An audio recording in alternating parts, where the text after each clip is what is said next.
Runaway robot. Hi, welcome to the stream, guys. Sorry it's running a little bit behind. Trying to do adult things like, I don't know, laundry while I'm doing this is always fun. This needs to come down a little bit. There we go. Just a little background noise, right? So today, as I get all of these screens continually set up, hey Q, how you doing, bud? Welcome to the stream, my man. Always nice to have you here. Tortilla, you came too. Hey, thanks, bud. I appreciate that. Yeah. So what we're gonna do today is talk about Dungeons and Dragons, obviously. And our normal way, we're gonna go through all of our stuff that's been written down and see if we can add, improve, or fix other things. But first of all,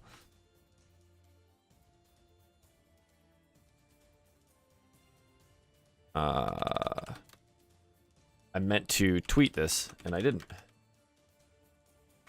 Because I always forget. Because I'm bad at advertising myself. Cool, that's that. And then I can turn that off, and I can turn this off, and forgot about the Discord. There we go. Cool. So how are you guys this morning? Afternoon, I guess, huh? What's going on? So we're gonna talk Dungeons and Dragons. Generally, during these prep streams, we try to keep it to the scope of it towards the episode that happens on the day. At least that's how I've been handling it recently. So we're gonna work on that. So this is our screen here. This is all of our notes that we currently have set up here. What I want to take a look at is people's goals and see if we can't shape a little bit of our next portion around that. So at the end of last episode, we had some updates, I suppose. Ignis now has a goal of getting every player character to the stronghold alive. At this point in time, him taking that goal is actually relatively easy. So he's not going to earn a ton of experience for that, and I don't think we need to craft anything around that because they're heading in the right direction. Last episode, if you guys weren't there or don't remember, they ended up going down they fell down a hole into an old mining shaft. And they had been following this direction rather than trying to get up to the cave that they were already in, the cavern they were already in. And so they decided to go a different direction. That direction led them down, essentially, old dwarven mines, which, in our previous preparation, we've already decided these existed, which was kind of nice, because they're heading to an abandoned, well, no longer abandoned, ancient dwarven stronghold. So they're proceeding in that direction. And they met with some issues and things like that. We had different things happen to them, like the mine wasn't very stable, or the I guess there were some monsters involved and stuff. So I mean, various different things going on for sure. So what we need to try to do is figure out what comes next. We played a little bit with that last week. And I want to figure out what comes next that involves this main overarching goal they have of stopping Valrul. Valrul being this orcish shaman who is a shaman to the aspect Karis. Karis in this world, the aspects are gods, and Karis is the god of disease. So he's been kind of. He's been playing around with some powers he shouldn't be playing around with, and some undead raising, and some interesting exploding orc experiments, and ogres that don't die, that kind of thing. He's a pretty bad dude at this point, but he's working towards improving his aspects standing in the celestial realm, right? That's his point.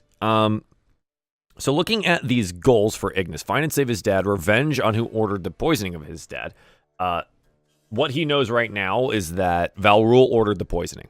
This is true. This is a true thing that he knows. Who told him would be their guide currently, who is Jurok Irontusk. He's an orc that has not necessarily turned against his own people, but has taken a problem with the way Valrul is. Valrul is the advisor to an upstart orc king, and Valrul has kind of gone off the beaten path here and has stopped actively serving the king and is serving his own interests and the interests of his aspect. Jurok is loyal to his king and has basically turncoated to help out with our heroes here to stop Valrul. So I think what he's got here, this ties in really with the Earl Reist mission, but he says revenge. So I think this involves killing or poisoning Valrul. I don't think revenge here actually works if they just stop him. Because it's possible to just stop Valrul. They don't have to kill him. But they can stop him in some way or another. But I don't know if that counts as revenge without the death of him. Getting every PC to the stronghold alive. They have, I think, about a day's worth of travel. Not an in-game day. So not very long left of travel in these mines to get to the stronghold entrance. We'll talk about what's on the way there in a little bit. Miara wants to get info on her village and brother. So Professor has talked about Miara maybe putting this to the side. And another, similarly, arrive at location alive. So arriving at the stronghold, I guess, is the point. We need this. We need to define this better. A lot of these arrive alive type things, they're not. The difficulty of them is based on the difficulty of the encounters that they have. So, you don't understand what you're looking at. Hey, Fapton, welcome to the stream, bud. This is my notes page. So don't worry too much about this. This is a notes page that I've typed up over the last 3 of these DM prep sessions. So what I'm doing is I'm talking about the goals of the player characters here and how we can incorporate these into today's session, if at all. The overarching goal of our current player characters is stopping the Orc King advisor Valrul. Valrul is a shaman to the aspect or god of disease, and he's been doing some shady stuff. And they've been requested by an earl named Reist to go and stop him based on this war that's been going on. If you really feel like getting caught up on a lot of this stuff, you can go to the YouTube channel, and there's a whole playlist with every single one of these episodes there that you're more than welcome to go watch, but it will take a lot of time. Oh, it didn't start. Never mind. Bot's off right now. It'll pop in a second. So I suggest that, but you don't have to. This should be relatively easy enough to understand. There's a bad guy. He's raising zombies, messing with the biology of orcs and things. And he's trying to further the weight of his god, the aspect of disease, not necessarily the best sounding thing, right? Basically, he's a necromancer. Welcome, Kimma. Sort of, yeah. There's a necromantic power that is involved here. In one of the previous episodes, you saw one of his underling kind of shaman priest kind of guys perform a ritual on an orc where the orc failed to save, right? So during this ritual of acid scarring, he failed to be strong enough and died. But the shaman of this order don't care about that. So they raise them from the dead. They fill them with this necromantic magic and necromantic maybe is a better word there. Necromantic magic and reanimate them for their own uses. So, welcome, Kimma. I'm glad you could make it. So that's what they're doing. Where they're at now is in an abandoned old, like an ancient dwarven stronghold mine. So that's where they're heading. They're heading towards this old stronghold, which is cool. So the stronghold has been taken over by Valrul and his underlings. They are taking the freed prisoners. They've taken the slaves of Erdrick, this city, this mining city, that one of our players is technically the Viscount of, and have started indoctrinating them to their own cause. So that's kind of what's going on right now, and they've been asked to stop this by one of the Earls of Erdrick. They have various interests in what this Earl has knowledge-wise and they've decided to go and pursue this for him, so they can garner that knowledge that he has. Basically, that's the trade here. Also, I mean, there's always the reward of gold and treasure and glory for some of our characters that are super into that. So we were looking at individual goals and how we can fit these in.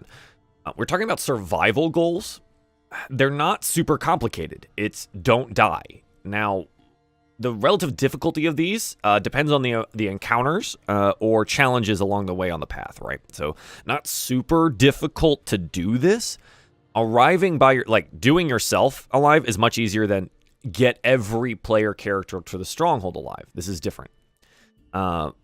This is harder than this, but they're both not super difficult. So Miara also wants no lasting impact on herself from being on this entire mission. In our Discord, you're pretty interested in these cheesy fantasy stuffs? Oh, so at 2 do you start D&D? At 3 p.m. Eastern Standard Time. So 2 hours and 40 minutes from now we would start. I'm glad you're interested, bud. So this is a homebrew world. I made this. This is all mine. Taken from various interests and influences in my life and books and movies and things like that, which is what you should do as a DM. Definitely borrow things, borrow ideas.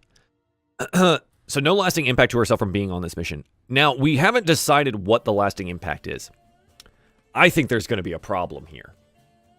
What we know of Miara's background, what you guys know of Miara's background if you've been watching, her village was attacked and her brother was kidnapped, her younger brother. Her older brother died in a freak hunting accident. Not necessarily a freak hunting accident. There was a giant snake and it killed a lot of people near that area. So I think there's something we can do with this. But I don't want to forcibly impact her because of this goal. But her background does lend for interesting things here.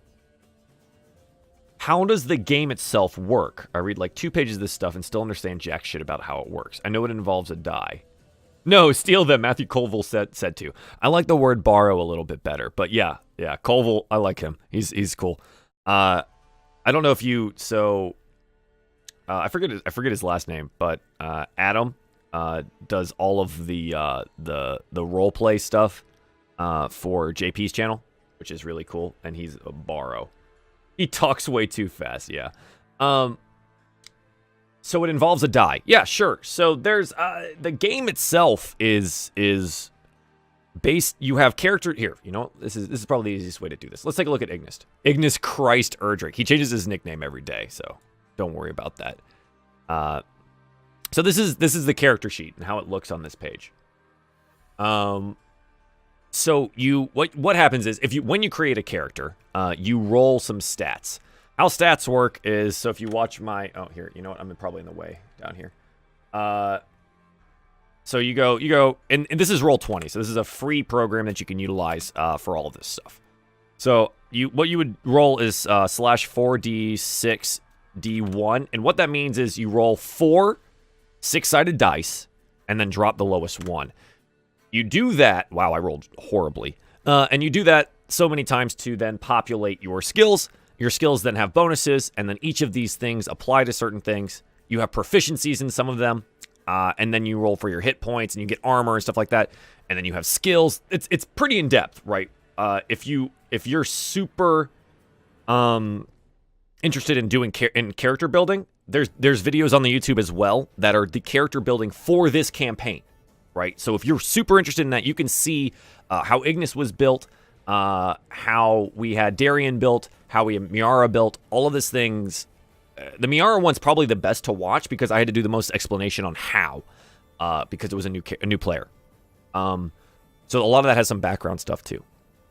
So how does it work? In combat, we're gonna take a look at the old combat scene here.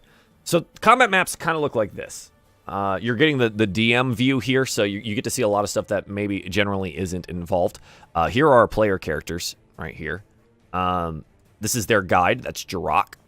So there's Ignis Balmiar, which is the Panther companion to Miara, this ranger, and our paladin brother here, Darian.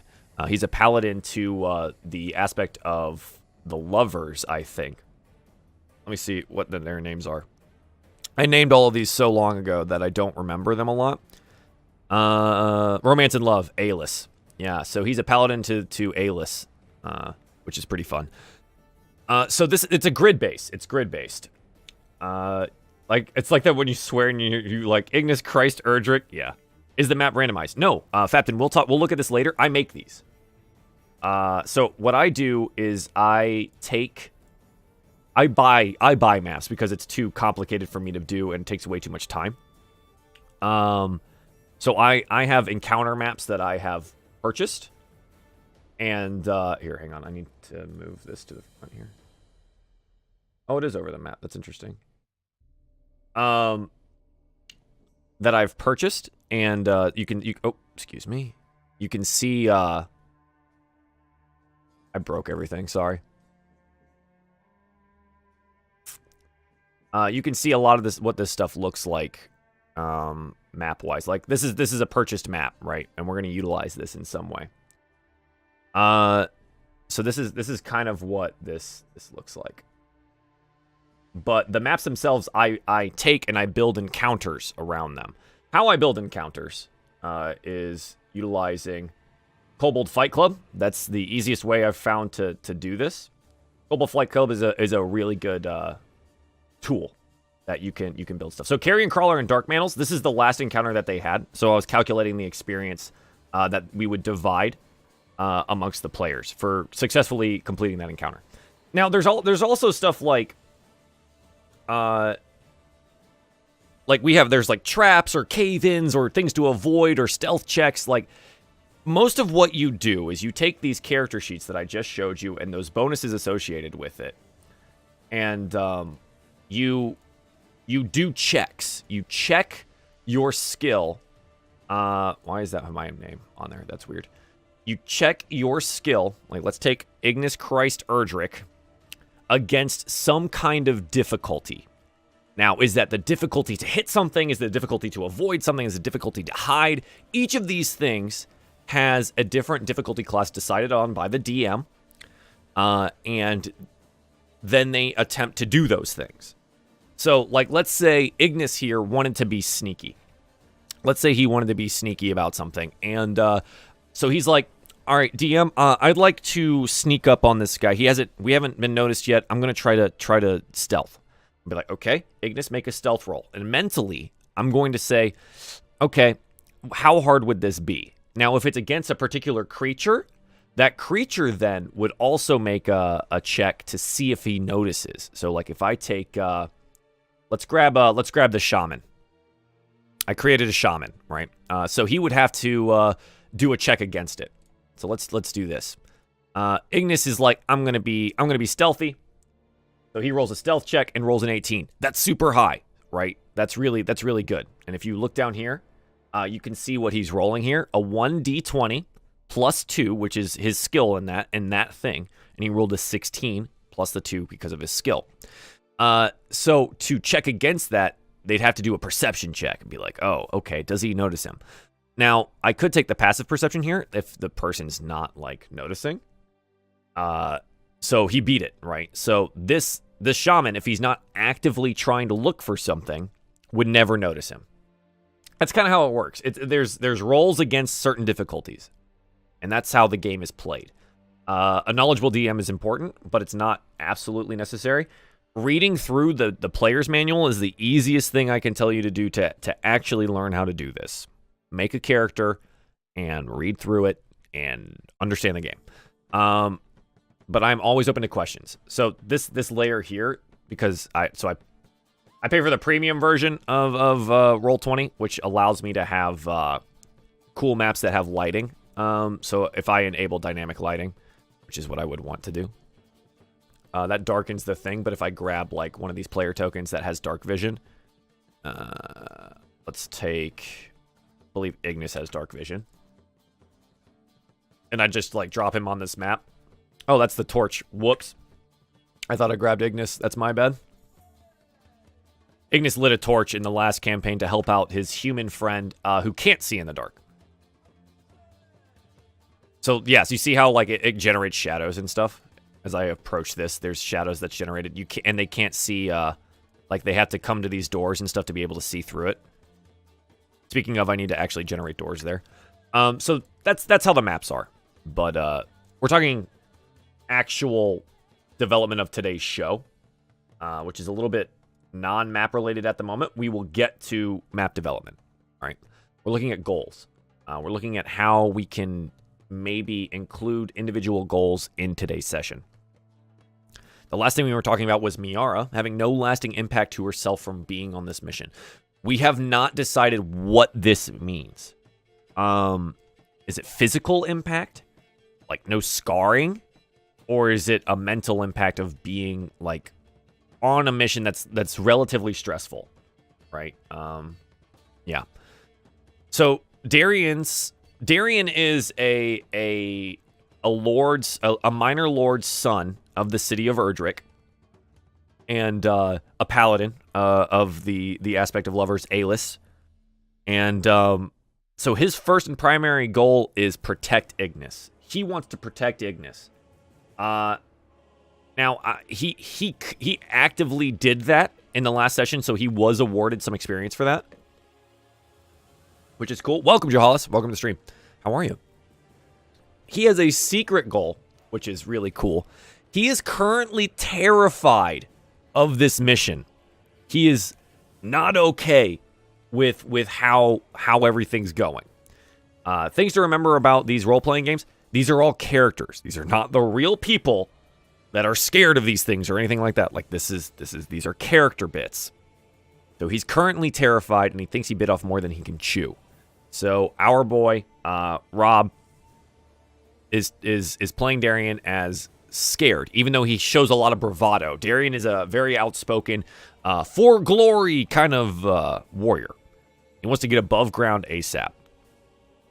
This is a weird goal because there's no resolution here. The goal itself is get above ground. The thing is, as they go further and further into these mines and these caverns, he is getting further and further away from his goal. So a lot of the things in these individual goals has to do with the main mission, which is okay, but I really want them to start individualizing their goals. We'll work on that.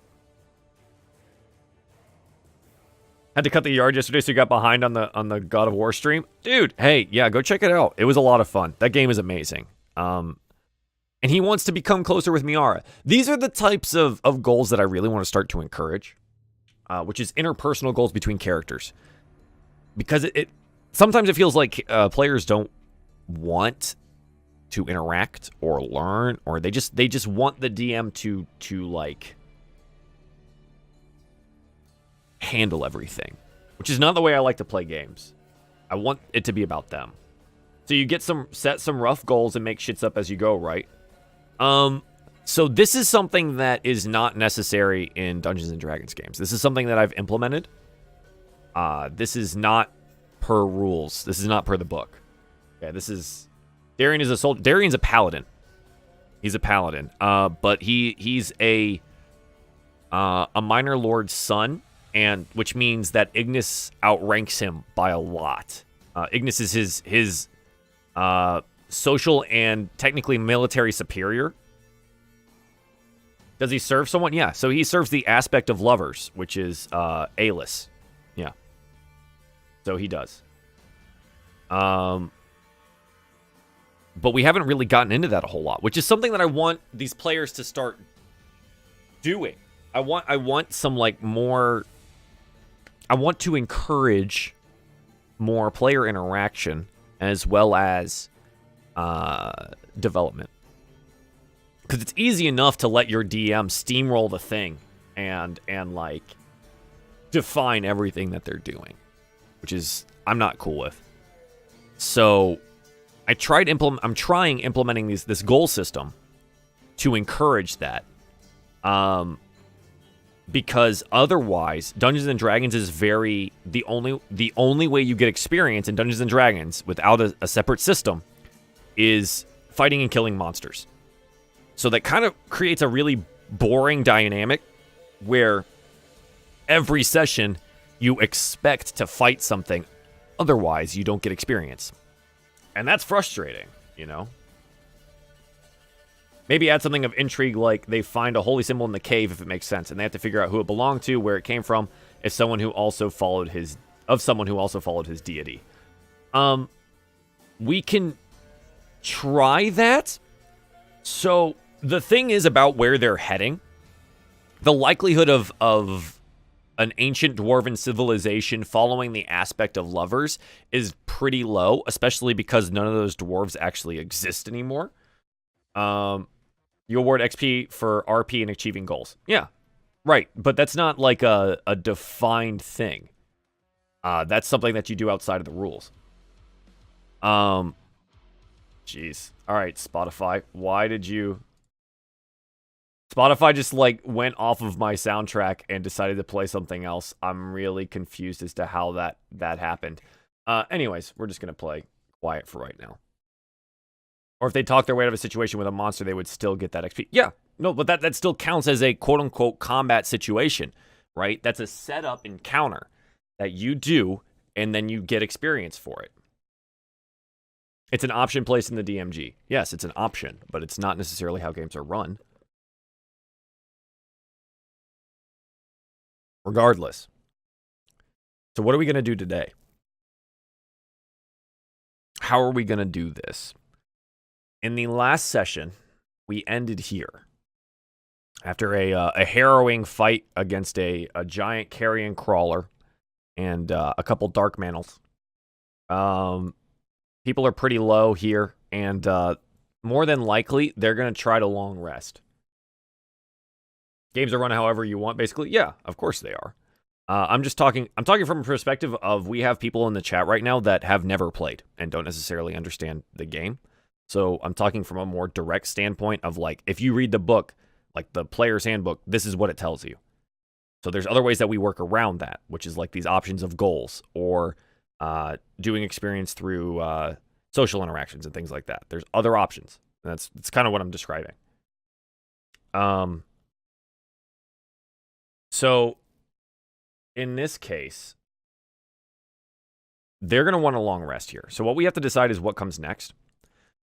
This map is basically just for reference only. This is the nest of the carrion crawler. If they come up here, they're going to find dwarf corpses more than orc corpses. They're not going to find any orc corpses. It's going to be animal corpses and bones. And if they do well on their investigation check, they're probably going to find old dwarf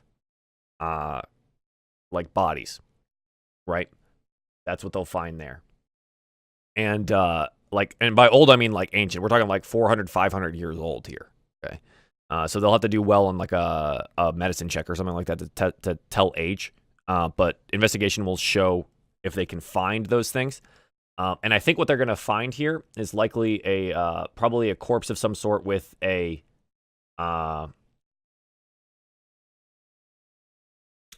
symbol, like a holy symbol, and I think it's, where is he? Where's Mountain? Star, War, Harvest, Wisdom, Beasts, Chaos, Disease. Wait, where's Mountain? Where's Earth? There he is. Balara. So there'll be a symbol of Balara that they'll have to find, or they could find there, and kind of give them a clue on like what they're finding here, where they're going. Yeah, Kim has got a good point here. For those of you who don't know how to play, recommend watching a game. Helps greatly to understand the turns. Yeah, combat-wise, it definitely helps understand the turns. Needs to move down to in use. That's fine. So they're gonna find that they'll maybe. So the thing is, they could just like stop right here or tell me that they don't want to explore this place anymore, and they stop here and they just long rest. which they can do. Enough time has passed on their travel that they can do that here. If they don't go exploring, they kind of they miss out on probably finding some weird loot, as well as missing out on like finding out what's in this area, or what used to be in this area. So that's up to them. They can make that decision. They've done that before, and they missed out on tons of stuff because they don't feel confident enough in exploring, and that's on them. So what comes next? What do we have that comes next? They have about a day's worth of travel left. So here we go. We're gonna pull out the DM notebook here. Always keep a notebook for the game if you're a player character or a DM. So what comes next? I think we still have a gas leak that we want to play with here. We did the falling earth and scaffolding last time because they're in an old mine. I think we're going to use the gas leak here. I think that's going to be interesting. Yep. We did the sinkhole. So a gas leak that we might use here during their travel in the next day. As well as I think what we're going to do is have a kind of like a I want to call it a mining town, an outlying town outside of the stronghold that they end up walking through, right? So that's something I want to do. I don't know if this is a combat encounter yet. Did I create a new page, please? Yep. Where's it at? Excuse me? There we go. I don't know if I want this to be combat yet. But let's see if there's anything interesting that we can utilize. So this is the Dwarven Stronghold map set that I bought last time. So the Miners Depot is there, which we could utilize. But I kind of want like an open area that happens to have like a couple buildings in it for this mining situation. I'm not sure if I have. Oh, that's dungeons. Never mind. I'm not sure if I have something. Village to pillage might be good here if I can get it to look like it's underground in some way, right? We could do a couple buildings like this. Because it's a dwarven mining city, that this might actually be useful. Hang on. We could use this. Now, do we want to make it a combat situation, or do we want to just make it an exploratory situation? Just use this for... Yeah, I think we're just going to use this for illustrative purposes for ourselves. Right. Cool. Okay, so we'll kind of do like an imagining here. City block 1, and then there's floor 2. So this is kind of what this place would look like. I'm in the wrong thing.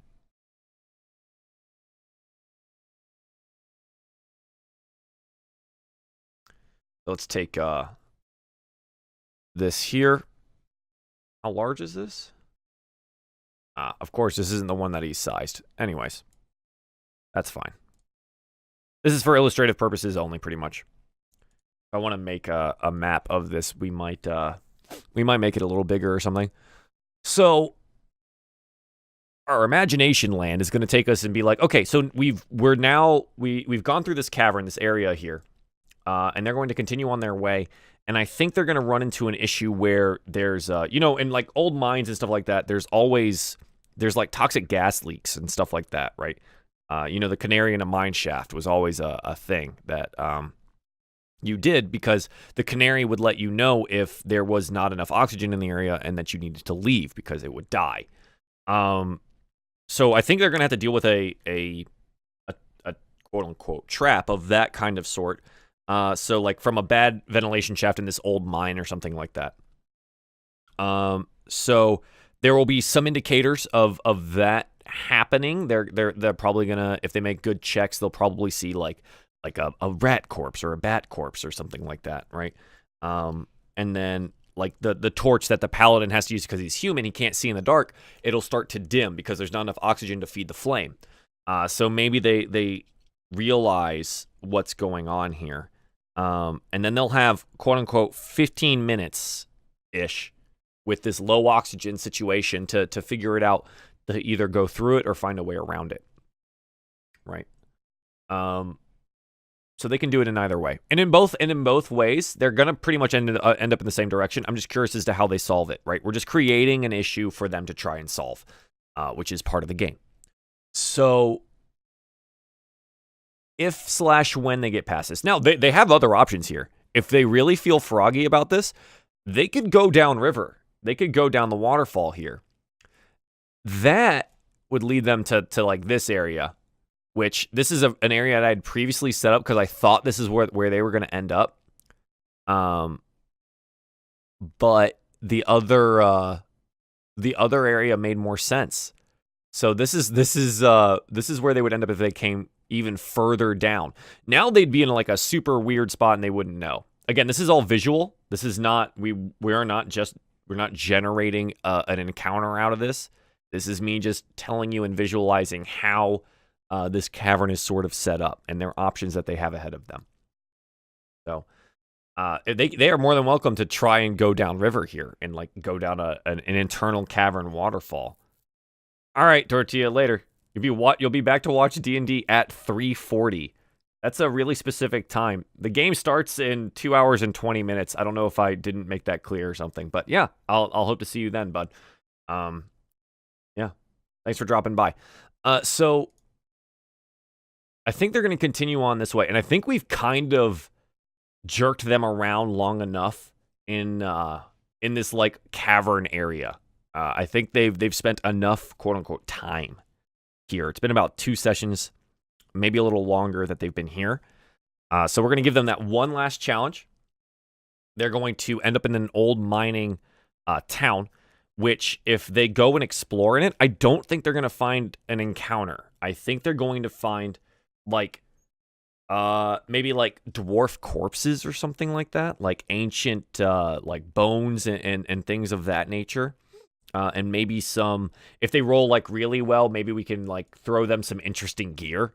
I think that would be really fun. So like let's take a look at like maybe an option for that. So if we go to Donjons here, Donjons is another tool that I can utilize to do random generation, which is fun. It's where a lot of these traps come from because it's also fun. So let's say it's like a treasure hoard of some sort, and they could find like different gems and things. Yeah, and like maybe a potion of healing or something cool like that. A leather belt. Yeah. So like I think maybe if they do this, I might just randomize some loot that they pick up, right? A +1 shield, that'd be really way too good because this is a mining area, right? So they're not gonna have a whole lot of just random magical combat items. They would have basic combat items for sure because you'll come back when the game starts. All right, Fapton. They'll have some combat items to take care of like random monsters that would be found in these mines, much like this carrion crawler that we had in the last session. But I don't think they'd wield anything super magical. I don't think there'd be a random adamantium armor scale mail set here. You know what I mean? I just don't think that that's something that they'd have. But like a potion of giant strength, I think that might be there, right? That could be kind of cool. So we'll play around with that as well. That's if they even stop to go look around. Our current set of PCs doesn't necessarily go look at things. They tend to try to stay on the beaten path, which I don't really know if that's going to serve them well or not. I can go ahead and delete this, I think. Yeah. So this is where they're heading. This is the entrance that they're going to end up finding. Right here. So this is it. And I think what we need to do here, so I'm going to set up these the dynamic lighting here real quick for these for these doors. I differentiate the color of them because I want to be able to highlight and delete these as necessary. Right? I think in this case, this is something that we were talking about too. I think we're gonna have like a trap on one of these doors or something like that. So this is gonna be like a guard post for like the entrance to like a back entrance to the to the old dwarven stronghold. Is how I see it. So it would be trapped, is my thought on that. Now, what kind of trap? You know, I'm not super sure. I want it to be relatively dangerous. Poison gas, idol, thunderstone mine could be cool. We looked at that before. Affects all targets in 20 feet. I think it might be that. Yeah, we've talked about that before. I think it's going to be a thunderstone mine. I like this. Here, I'll show you what this is. DC 15 to find, 15 to disable. Pretty hard, which would make sense. It would make sense. And the 2d10 here is okay. It's pretty dangerous. But for it being a guard post, I feel like it's not overly difficult, like, or not overly crazy, right? Like, if they wanted to defend themselves from invasion from something, and you're talking about a dwarven civilization that's doing a lot of mining, like, they're going to want to protect everything, right? Like, that's going to be what they want to do. So I think that's what it's going to be. It's going to be a thunderstone. So I'm going to write this down. A thunderstone mine. So it'll be buried underneath the dirt. And it'll be interesting because it'll have held its enchantment for so long. So it's going to be like an ancient dwarven rune on a block underneath some dirt, right? And if they want to make like an Arcana check, like if Ignis wants to try to make an Arcana check to see what it is, he might recognize the rune or something like that. So it's DC 15 to find. So this is going to be an investigation, not a perception check, which means that if he takes a look, I'm going to have I don't know if his passive perception is going to do this. He has a passive perception of 16, which is super fucking high. And that's really hard to play around sometimes, but he did that on purpose. And I know he did that on purpose, right? To like avoid situations like this. So I don't want to punish him for having a really high perception. But I think what he'll notice is that the earth looks like a slightly different shade in a certain area, like right on the right before the door, right? He'll be like, oh, it'd be like the earth seems a little bit different as you look at this door or something like that. And he'll be like, okay, I want to try to take a look at that. And then it would be like a DC 15 investigation to find, I think. And then the DC 15 you disable. 20-foot radius. Oh, within 20 feet. So that's a 20-foot radius. Wow, that's actually immense. And then it's a DC 13 save or 2d10 thunder. And deafened. Which is funny. The rounds don't really mean a whole lot because it's going to be like a total of 24 seconds, right? Like that's the longest that it could be is 24 seconds. But it's funny. 1d4 rounds. What's important here is the noise, right? They're trying to sneak into a location and then all of a sudden there's this deafening boom from this area resounding in this cavern / an occupied, formerly abandoned ancient dwarven stronghold. That's going to be a problem. That's going to be a problem for sure. Sure. So we're going to have to see how they play around that. Now, what I would need to add to this real quick is some objects. We're just going to add some doors. So I think the city block one has some doors down here somewhere. Add a door, oh, these are all just door locations.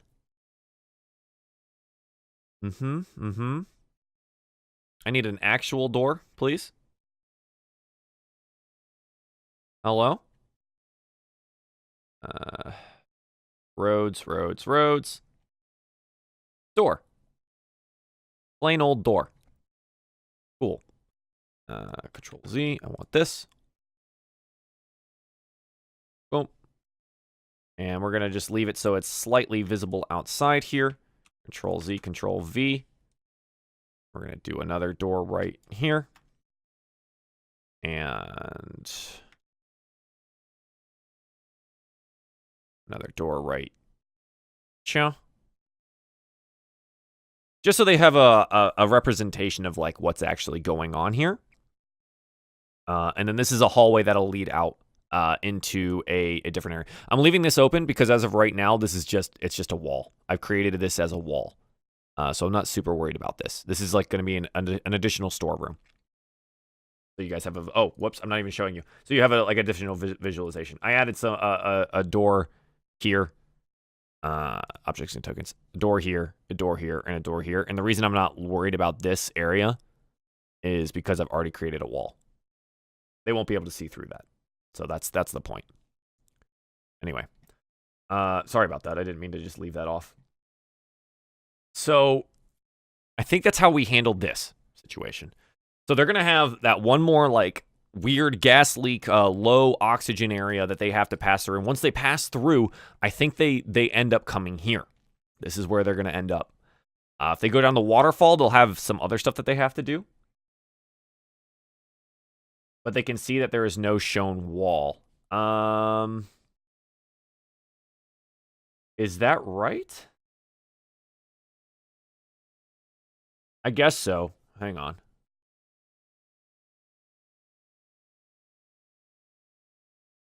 We can fix that. Where's my walls?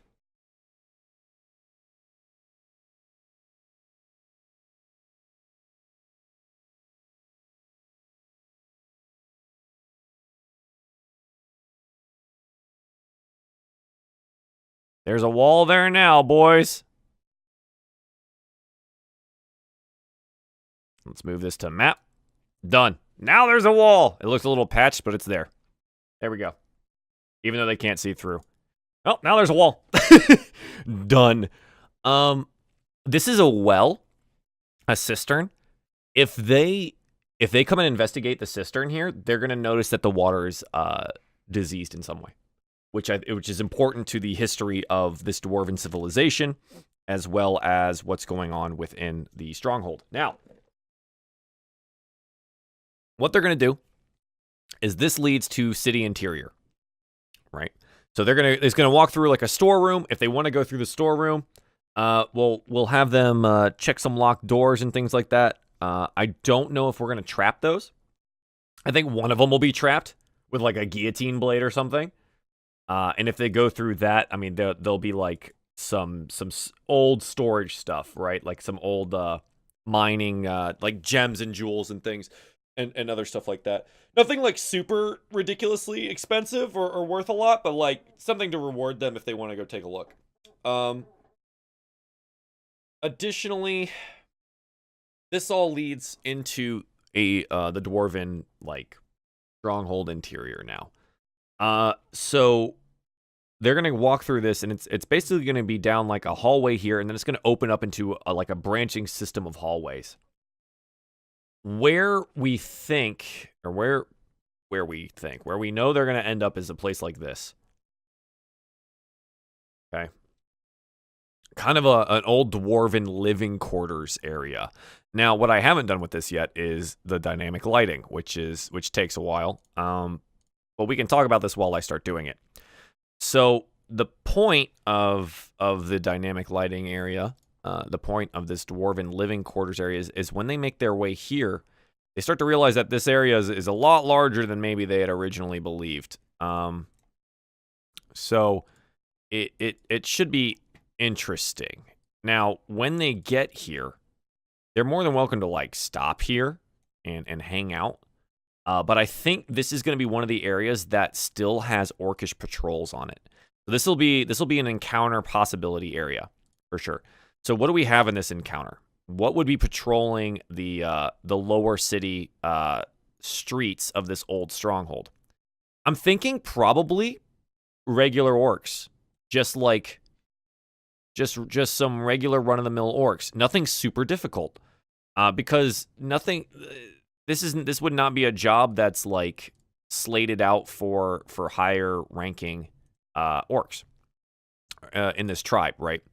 Or this cult, I guess, is more accurate. So it'll just be like some like run-of-the-mill cultist orcs, probably 4 or 5, if I'm thinking about this correctly.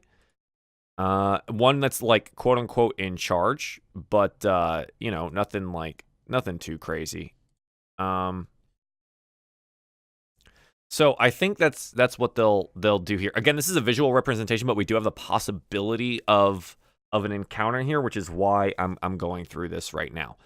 All of these are going to have doors too. Lamau. Maybe I should have picked a less complicated map. I'm trying to think about what else. What's going to be in here is, if they go looking, is like maybe some more old dwarf bones and stuff like that. Stuff that they can tell that's like physically ancient. If they roll really high on an investigation in a certain room, maybe they find like a family heirloom of some sort, or like a really nice piece of equipment, which is cool. We could do that for sure. I have no issue with that kind of thing. If they decide to like forego looking through all this stuff or exploring, or they want to continue onwards, there's definitely other places to go here, right? So there's going to be like an old market. There's like the old dwarven forge. There's the now if they're feeling real froggy and they find like the area they want to go to, and it ends up being like the cathedral, the old cathedral slash, you know, area of worship for Belarus in this area has been bastardized and turned into a worship area for Karis, right? The aspect of disease. And they may walk into the middle of a sermon of some sort, or a ritual that they had previously seen, and might have to do battle immediately. I don't think we're going to get to that point today. I really, really don't. I think they're probably going to spend some time here in the Dwarven Stronghold, just trying to figure out what to do. But we'll have to see. Right? Players always are surprising, and you can never expect them to do what you expect them to do. So let's see. What else do we think that they could do here? I have an idea for an interesting encounter, a social one, I think. I think on their way to the interior of the Dwarven Stronghold here, I think they might find like an old dwarf hermit, right? I think this could be fun. Like an old dwarf that was left behind and has like been in hiding for a long time. And I think that could be an interesting NPC that they come across. So we'll have to develop that NPC in some way, right? He's going to be like a non-fighting character or something like that. If they decide to kill him, he's going to be like an old man. He's going to be like an ancient dwarf, right? He's going to be like an ancient dwarf. So let's take a look at this, and let's do a random generator for an NPC. Male, dwarf, martial, scoundrel class, wild class, probably divine. And let's say we kind of want to keep with the Norse stuff. Odag. I kind of like the name Odag. So Odag is going to be like a Svidskinson. I don't know if I like that last name, but I like the first name Odag.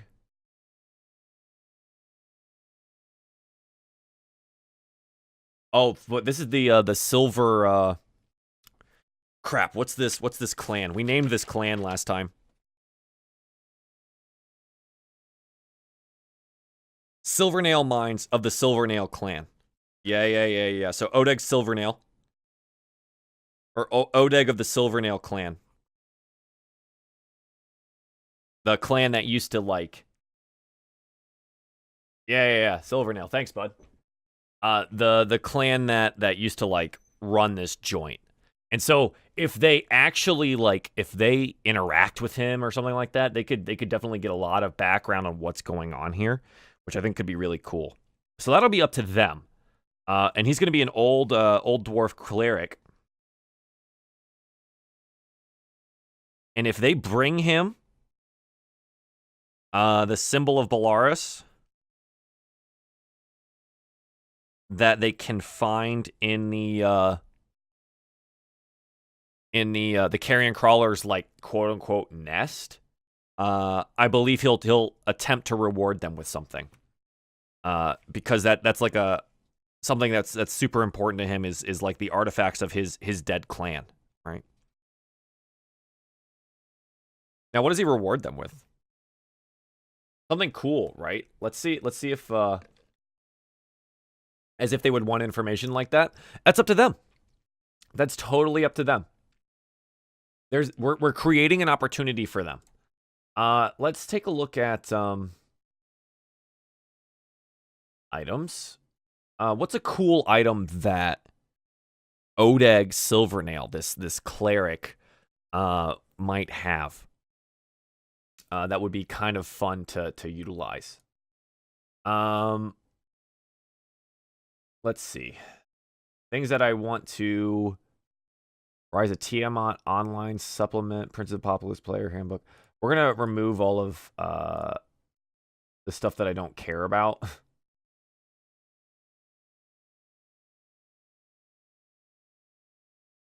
We're just going to keep it very basic. Jewelry? Do you think it would be magic?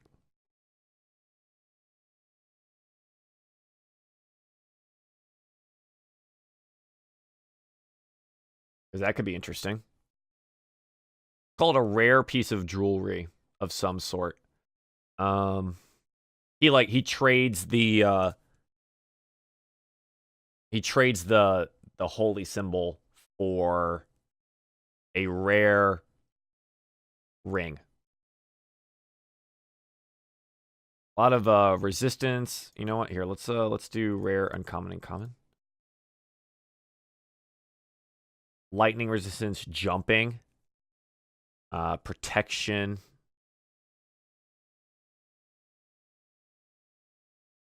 Poison resistance could be interesting.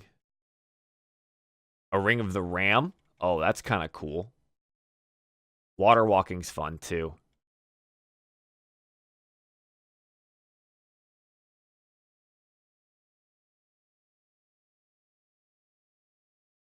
Evasion. When you fail a dexterity... Oh, sorry, I can't scroll down anymore. So you can't see what the bottom is. Second. Dang it.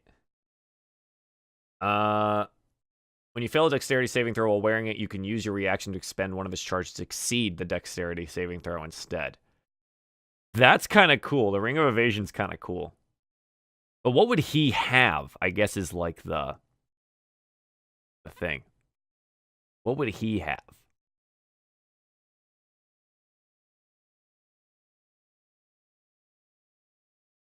What are the other magic type things that we can use?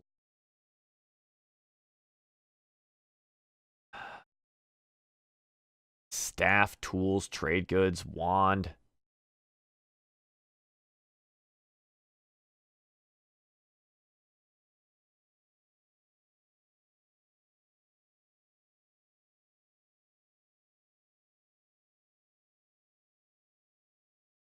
I don't know.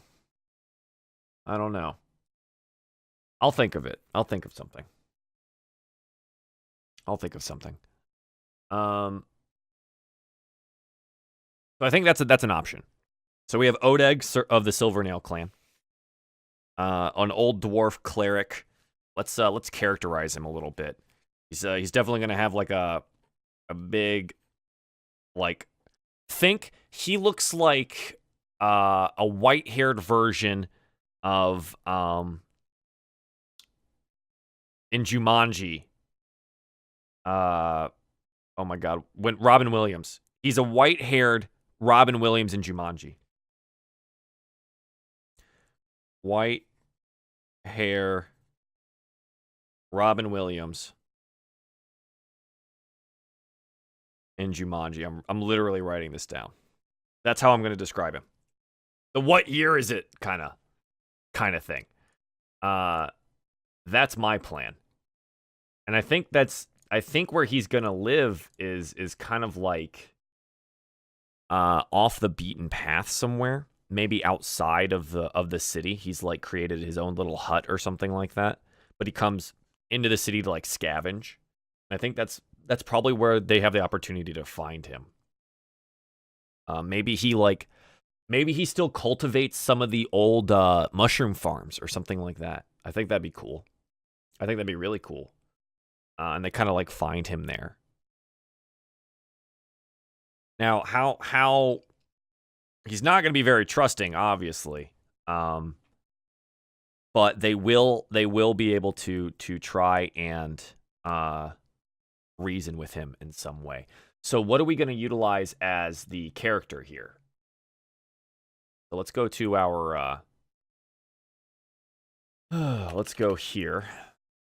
Type in dwarf. Let's just see what we come up with. Dwarf traits, dwarf, hill dwarf, and dwarf. Alignment, size, and subraces. I was hoping for some kind of ready-made monster of some sort. Hang on a second. Let me go to references here and go to bestiary. Bring us back over to this.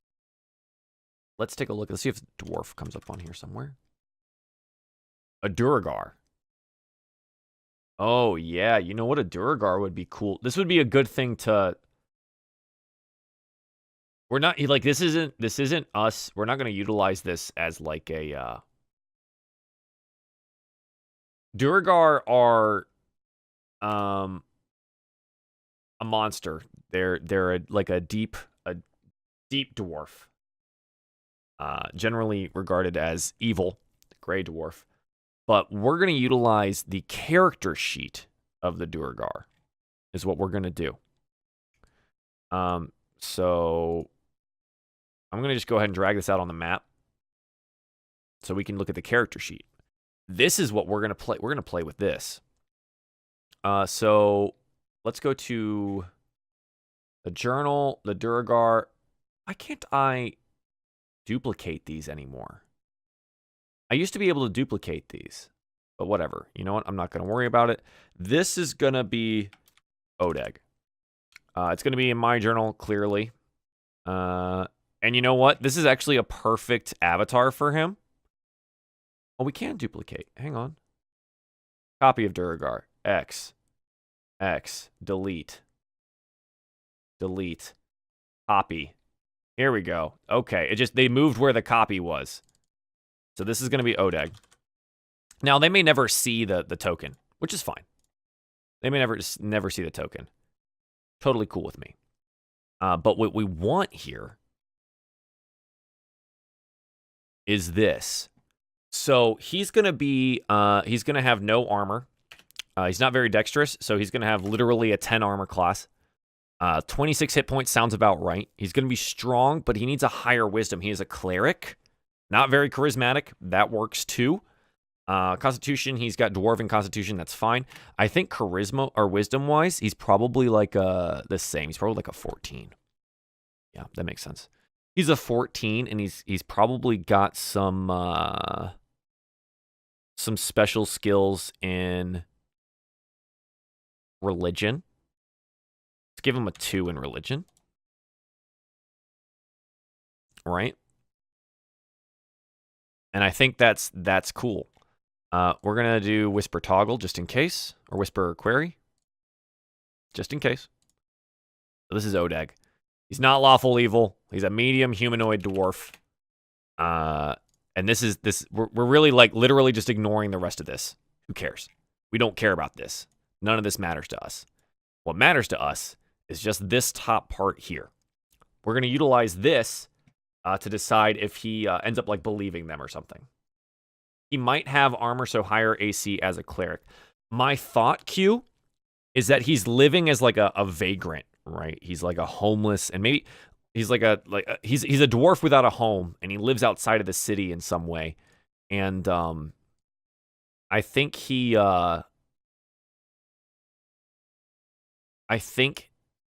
leaves his armor at home. Like, he's a former cleric. He's no longer a cleric. His clan doesn't exist, right? So he's just surviving. He's just surviving. And he holds the last vestiges of the history of his clan. Right? That's his importance. And he didn't get out. He didn't get out. And he couldn't make himself leave while the temple of his aspect has been so defiled. Right? This is the type of knowledge that they have the ability to garner, to find out. But we'll have to see if they actually choose to do that. That's on them, right? He probably does have some heavy armor in his home or something like that. Or maybe it was taken from him and he never got it. Or it's something he's looking for and it's in a oh, easy, dude. You know what there is? He totally knows about the old dwarven armory. Right? Like the armory that's like all locked up somewhere in the stronghold that the orcs themselves haven't been able to get into, that he knows about, and it's all locked and shit. But he can't go by himself because he can't fight off the orcs, or like isn't sneaky enough or something. So maybe he asks them to go do it, or he tries to join them. Does he have a key? Do we think he has a key, or he just knows about it? Old dwarven armory. And so let's say he has there's like a hammer of his father, right? His father's hammer.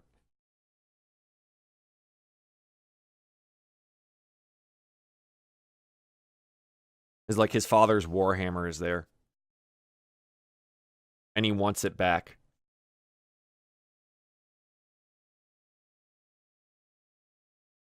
That would make... I like that. I think that's cool. Like, his father wasn't buried with his hammer. And he wants it. I think that could be cool.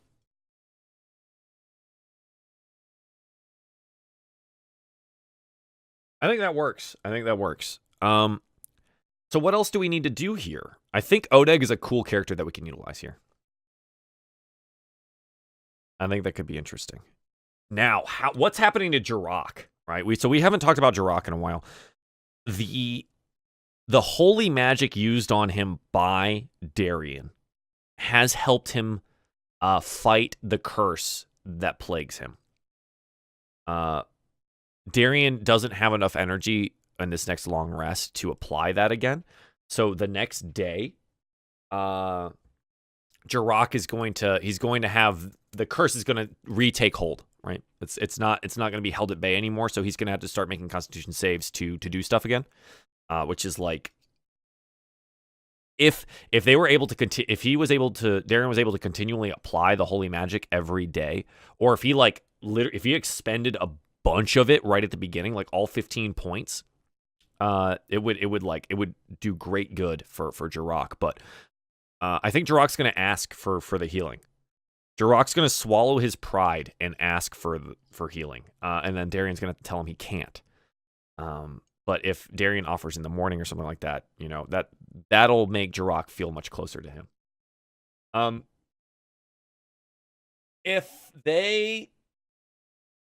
What happens next here? So let's talk about possibility of the encounter here.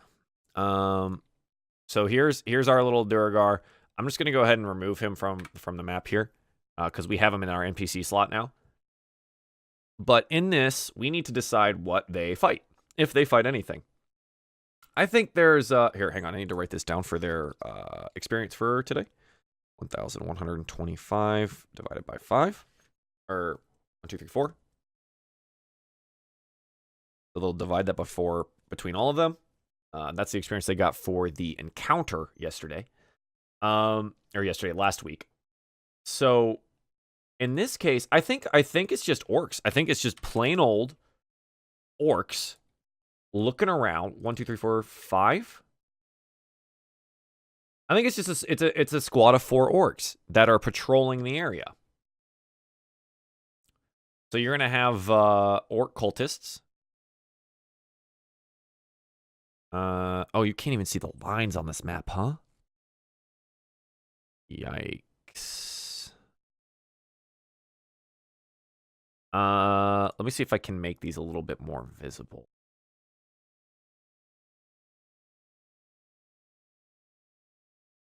Red color maybe a little darker. Dynamic lighting enabled. It's so hard to see these, but I think we can. Oh, they look like... Where's my grid? Why is my grid not showing?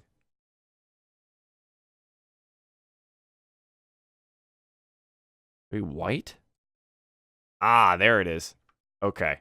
Now we can see the grid. Jeez, that was weird. So I think it's just a patrol of like 4 orcs here. Right? Just orc cultists. And they're just patrolling the city. Because there's not enough of these orcs to hold the entire stronghold.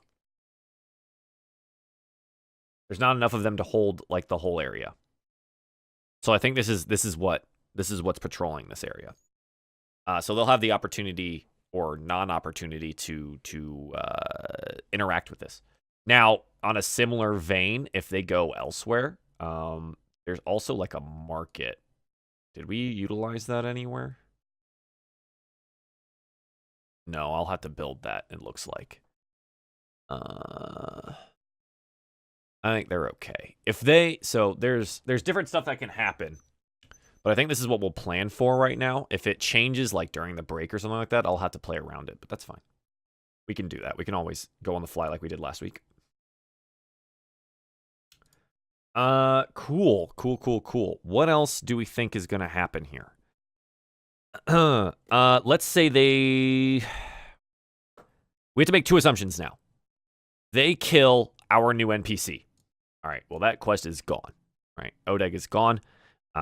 Their chances at finding the Dwarven Armory are pretty slim, and they're kind of just going to wander around, right? They're going to try to wander around and figure out this stronghold area, which they can do.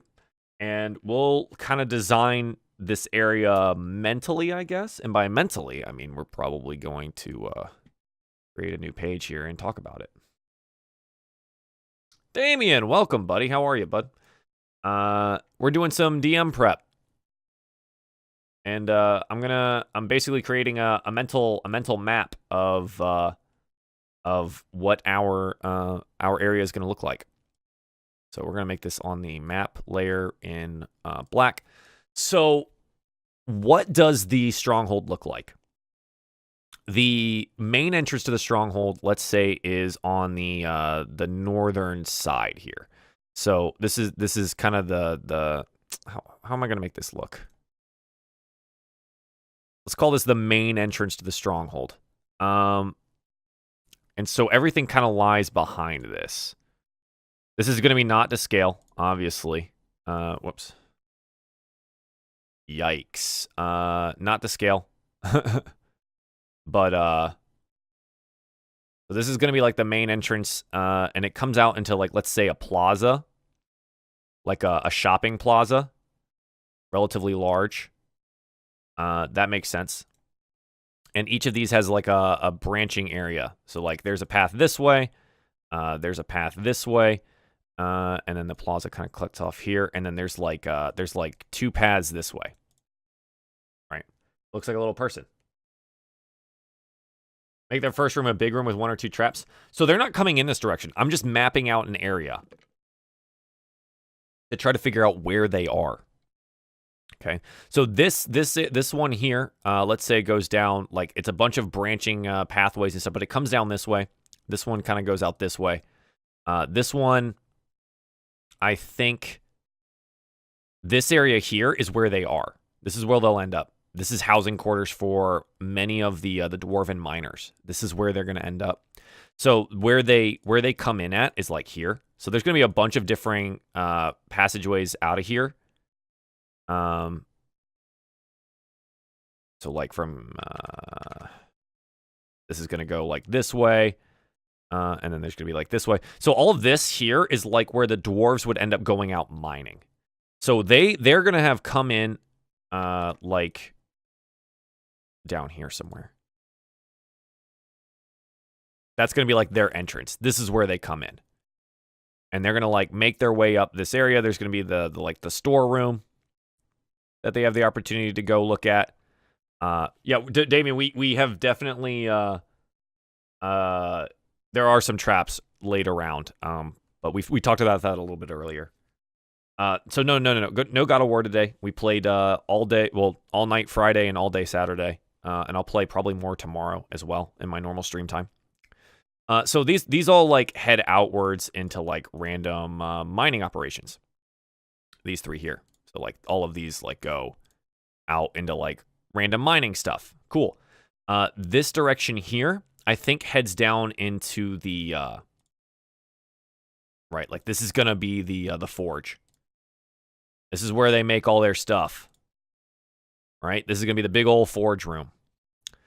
I think this direction here, this is where the old Temple of Belarus is. Right? That's now being utilized. So I'm gonna freehand change the color here. So this is gonna be the old Temple of Belarus. So B is for Belarus and B is for boss.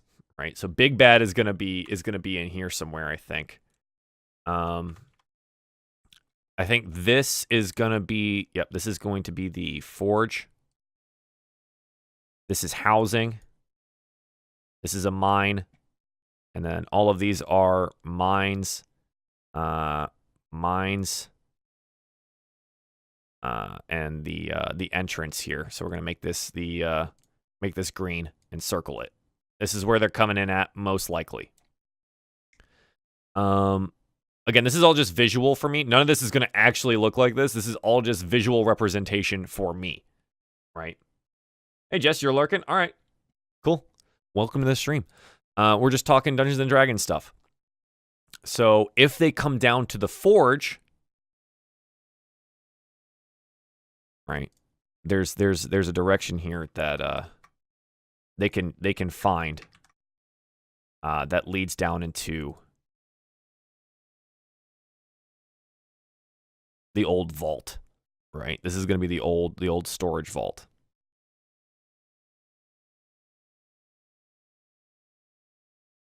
Big old V. Is this D&D in fantasy middle age style like the Black Eye? I don't know what the Black Eye is, Damien, but this is a homebrewed Dungeons and Dragons game. So it's a world that I've created, but it is definitely like the classical fantasy style. Is there any short briefing video I can watch to get into it quickly? I don't believe there's here. I think the easiest, go to the YouTube here, the one that I just linked, and watch the beginning of the character creation episode for the character Miara, the elf ranger. I had to do a bit of a lore dump for that character because they were new to the game, and that might help you get caught up on the world in general. But since then, there's been like 12 hours worth of gameplay. So I try to summarize a lot of stuff at the beginning of things. I think there might be a summary. Let me check the YouTube real quick. Let me check. I think there's a summary in the beginning of a certain episode. I just want to make sure that I'm thinking of the right one. So if I go to videos. Sorry, this is taking a second, guys.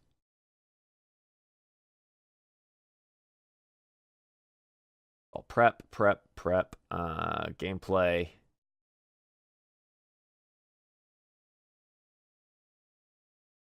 Yeah, I think it's this one.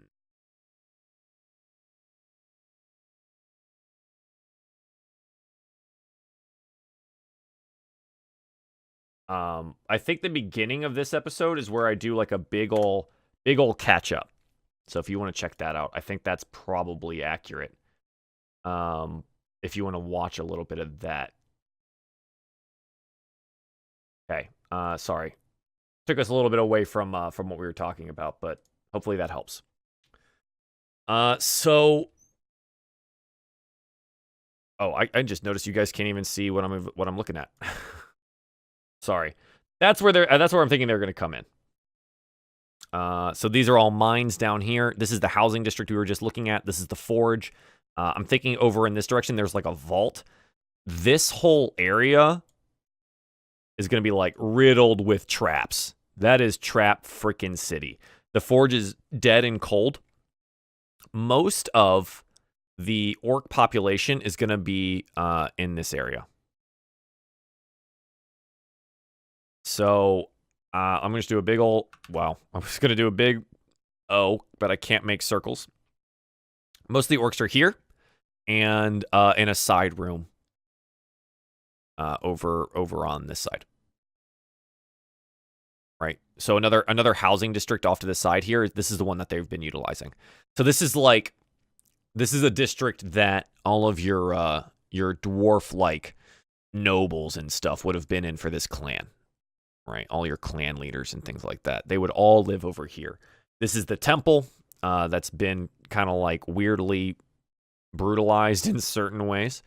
I think in general, this is what this area looks like. This is more housing on this side. This is just a basic layout. So this is like when I describe what this place looks like as they come and do stuff. This is what it's going to look like. This part out here, like this comes out this way, and then it leads out into the mountains.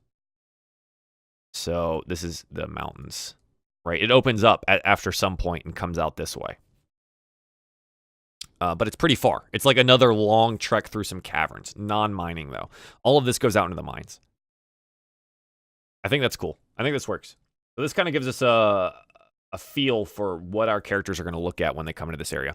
I mean, so additionally, there's going to be like, if they really want to explore everything, there's going to be like storerooms in this area. But like a lot of the stuff is just mining gear, right? Like there's not going to be a whole lot going on. Where does our new NPC friend Odeg live? I think if they find him, when they find him, if and when, I think they probably find him like in the housing district somewhere. It's a hobbit castle. Oh man.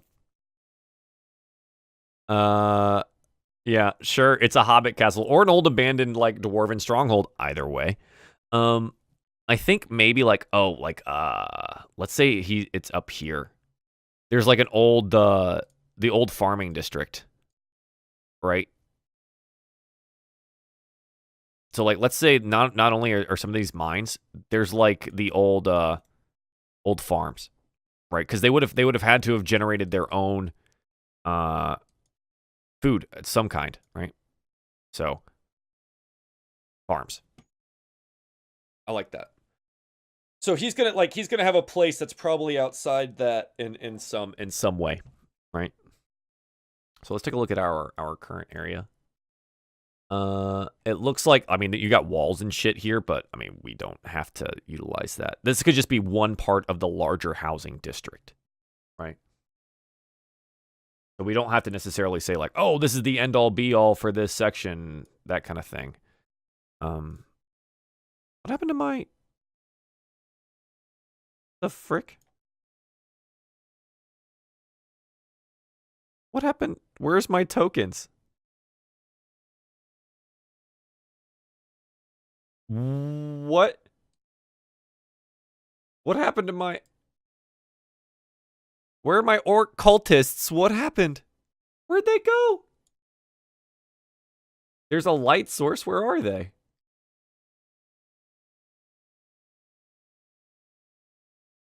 Do you see this?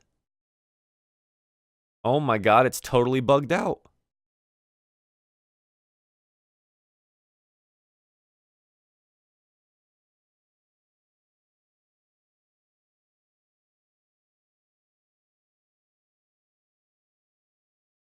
I'm so confused.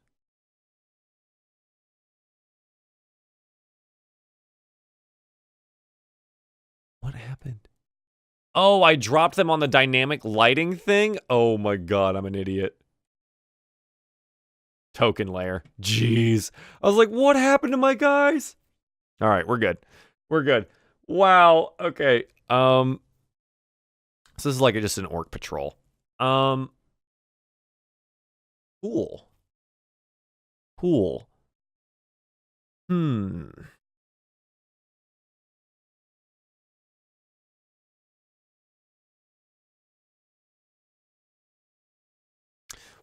What else do we think we can do? So this is kind of like what happens here. They're gonna run into like plenty of these patrols. That's the thing.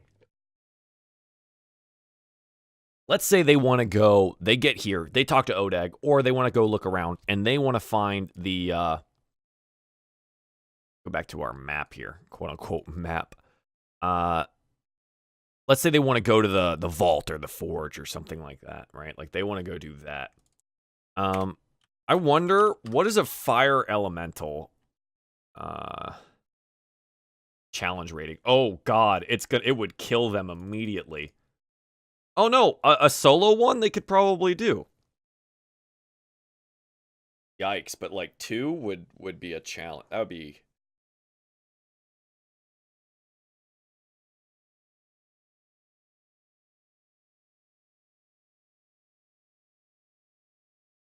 But we could do a fire elemental and is there like there's a smaller version of fire based things, right? Is that right? This is what I'm looking at. Is the floor in front of the oh, no, sorry, I fixed it. Let's find something. Go fire. Fire giant, fire dreadnought. Oh god. Giant fire beetles. So this is a fire elemental. This is what I was looking at. I'm thinking that there are some dormant fire elementals in the forge. Right. But we could. They have 102 hit points.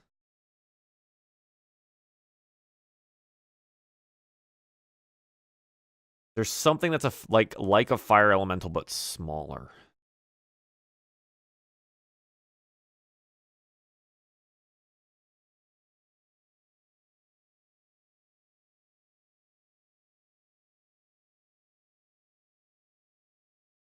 I don't remember. I don't remember if there is. Let's see. I could make one. We could do. We could make a fire elemental and like do a smaller one.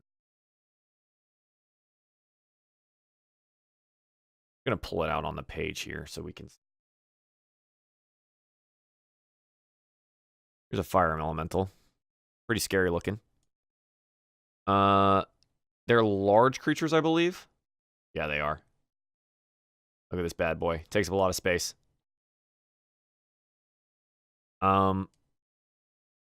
Maybe it's just one fire elemental?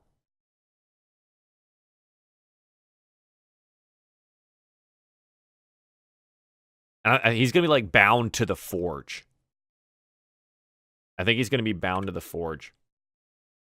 So let's say they go to the forge. So what's the things that we can get rid of here on the map table? I think this one I can go ahead and delete. What is this? Oh yeah, we can delete this. They're way past this. So you can't delete pages that you're on. So hang on a second. Let me go ahead and delete this. What's this one? Oh, that's just a random cavern. Do we want to keep random cavern A? Probably not, right? We might need something like that later, though. So I'm going to go ahead and archive this. This page, do I want this? Oh, this was just for visualization. Because they're going to walk through a town. No, that's right. They're going to walk through an old mining town. This is where they meet Oleg.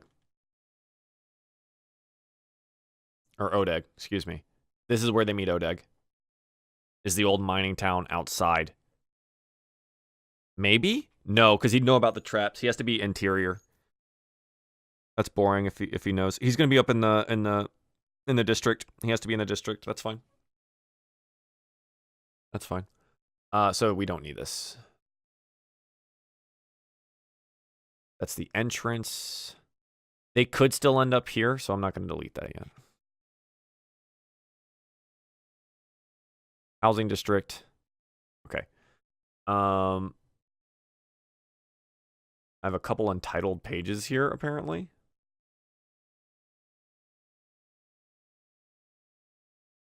All right, so this one here, I think we're going to go ahead and go to our maps. Where's my dwarven city here?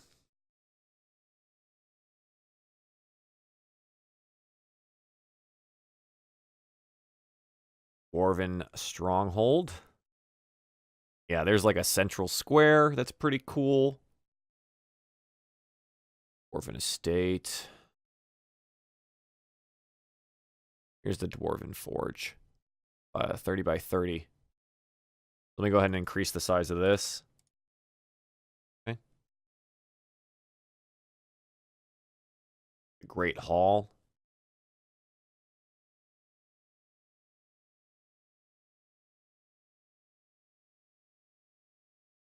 Okay, so I think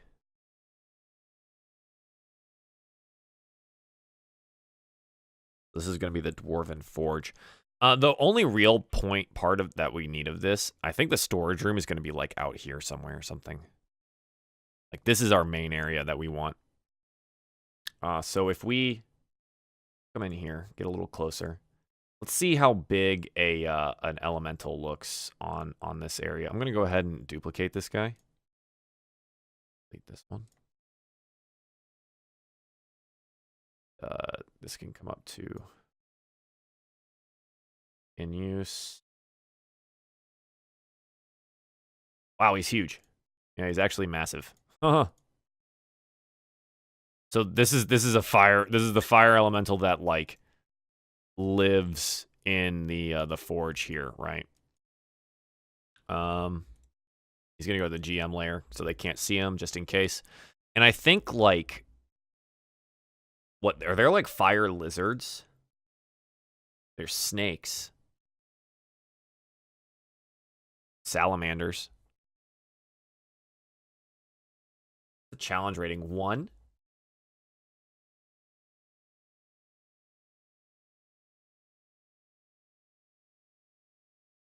Just taking a look at our options here.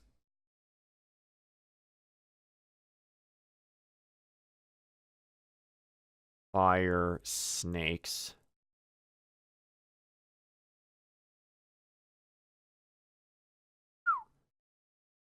A little easier, but they're a little too strong. They're a little too strong. Giant fire beetles.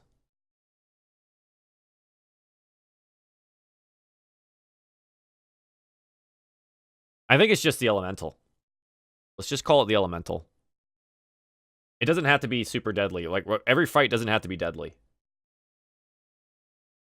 We're spray painting the coins I 3D printed for DnD. Oh, nice, cool.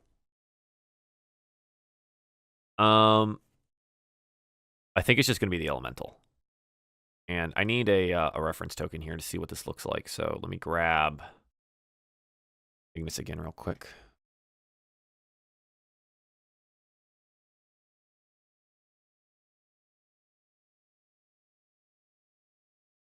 All right, later, Jess. If you have time and you want to stop by the actual show later, you're more than welcome to.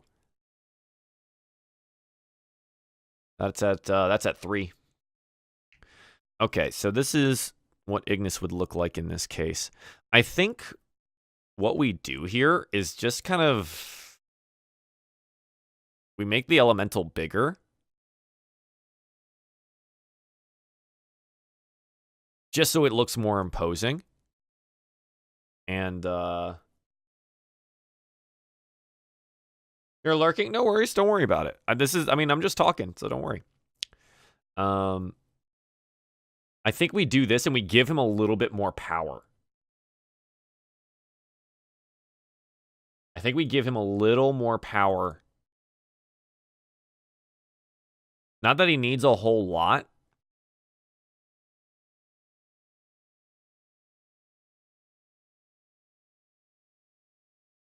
But he, like, powers this whole forge, right? And, like, let's say they wake him up.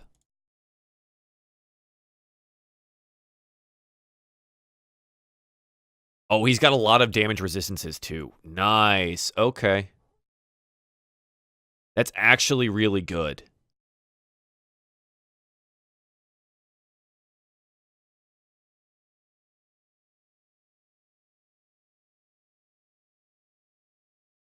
You know what? I think he might already be dangerous enough.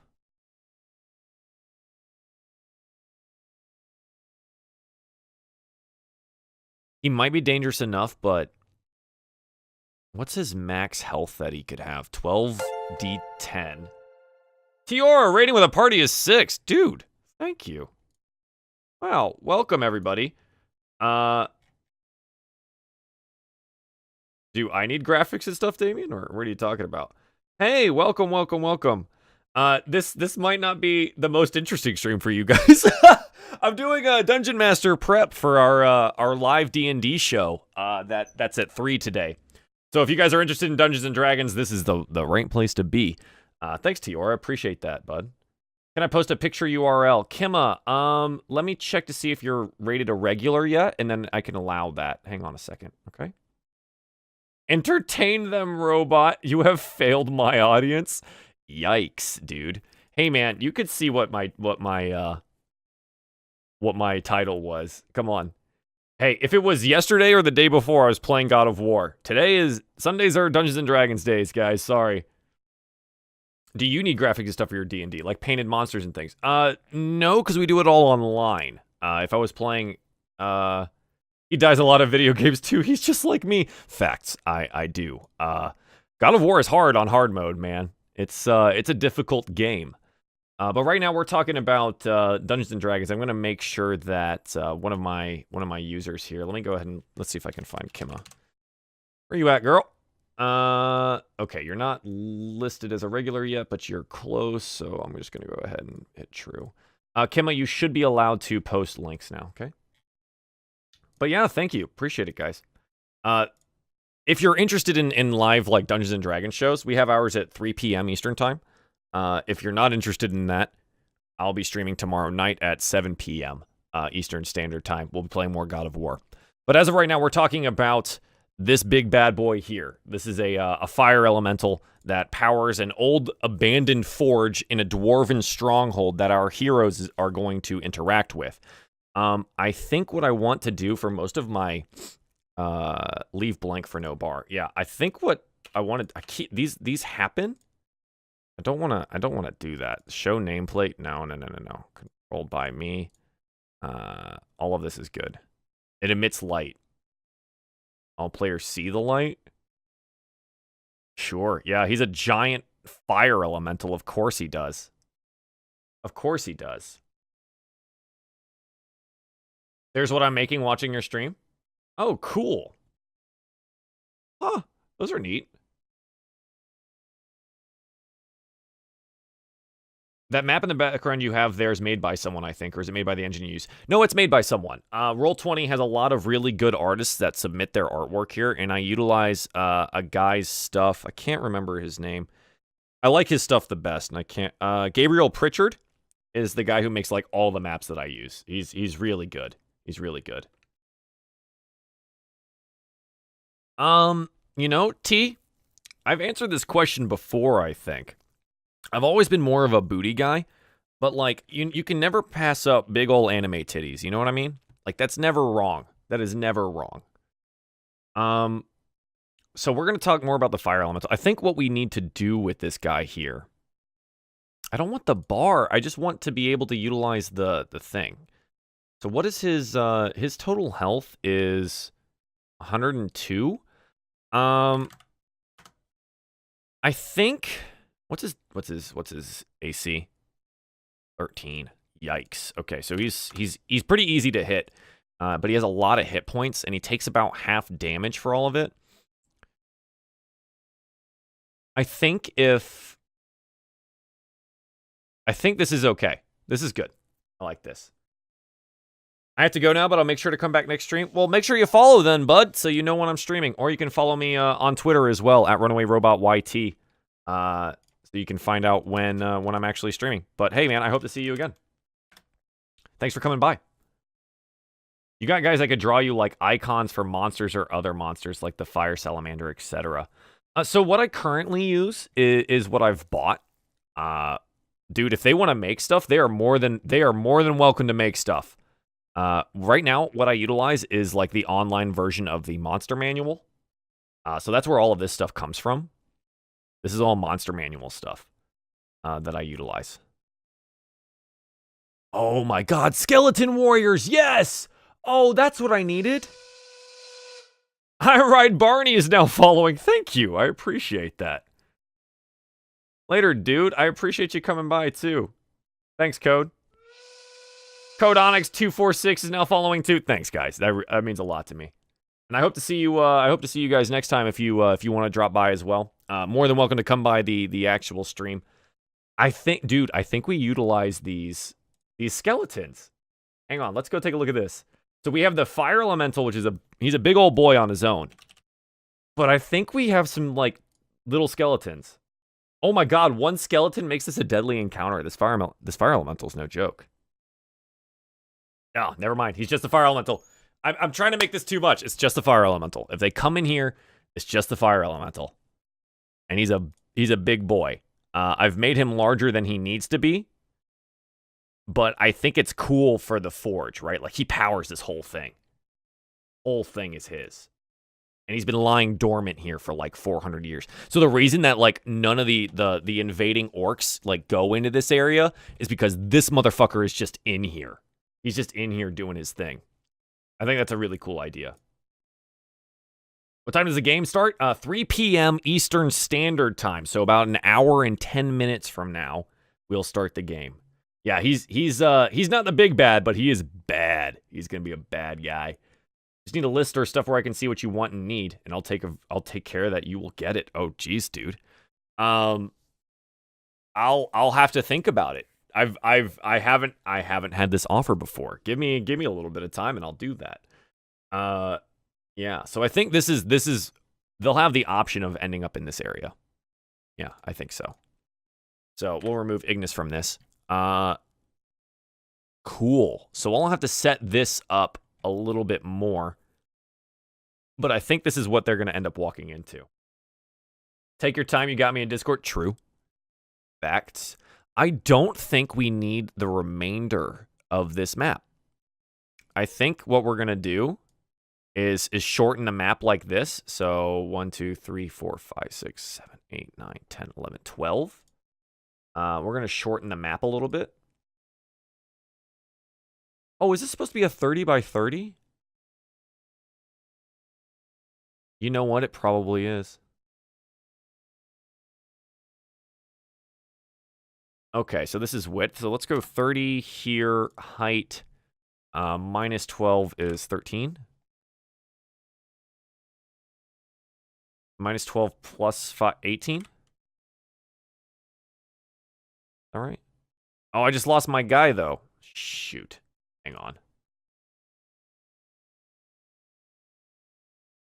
I lost my guy. Whoops. Let me go ahead and move him up here. 30 by 18, I think, is the right call here. And we'll utilize this. Yeah, Damien, I'll hit you up, man. Like, that could be really interesting, for sure. I appreciate the offer. That's super cool. So 17. Yeah. Oh, yeah. This makes this room, like, super cool. I like this a lot. Let's make sure that all the lighting stuff is enabled. And I think we're going to make these white so they're more visible. And info. Drop this bad boy in here. And what does he look like on token layer? Yeah. Oh, yeah. He lights up the whole freaking room, man. Awesome. Awesome. Okay, so I think what we're gonna do is we're gonna obviously we're gonna leave this guy in the DM layer. Cool. But I think there'll probably be like some faint lighting that I need to figure out in this location. But you know what? I'll take care of that off screen. What program am I using? This is called Roll20. This is an online free like tabletop playing system. It's pretty awesome. It has a lot of what I need, and it's very well supported. Yeah, for sure. So let's do the lighting here. I really hope they come this direction now. Otherwise, this whole encounter feels super dumb. Right? So what they could do, see, there's water in these pools here for quenching, right? And so elementals are like the fire elementals are super weak to water. So they have options to like try and get the elemental into water or something like that, you know? It'd be interesting.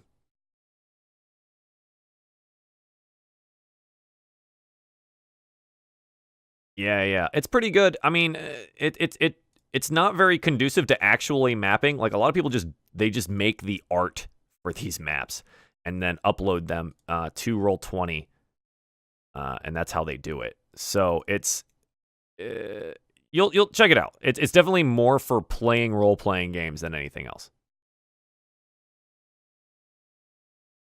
Okay, that's those, and then let's do these real quick. Okay. Okay.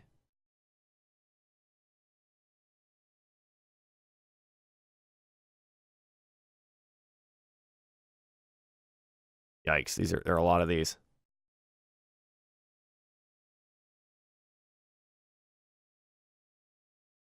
So how do they wake up the elemental? Right? What do they do?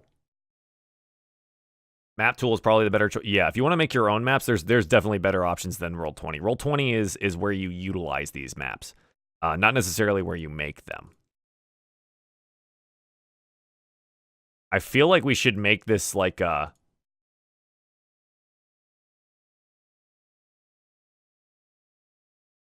Oh, like there's like an on button. I need like a big red on button, like right here. Oh, yeah, that's totally what it is. Like everything lays dormant, right? Like nothing is lit up. And then there's like a what do you is there like jewels?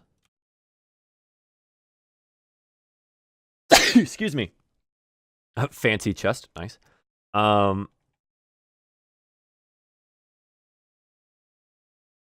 Maybe gem.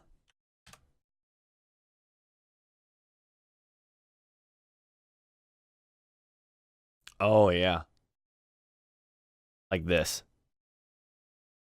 It's a little large, but I think we get the idea, right?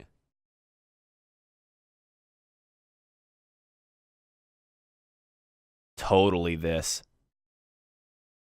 And we're gonna shrink it a little bit.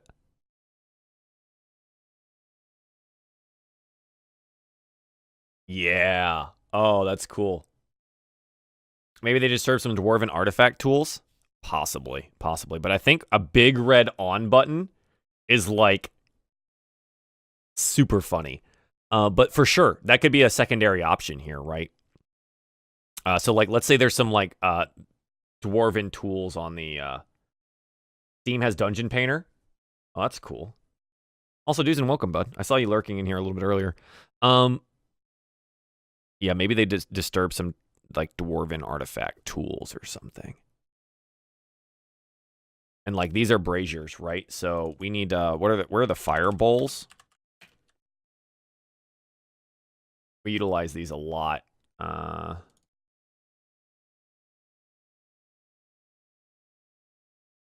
are those at?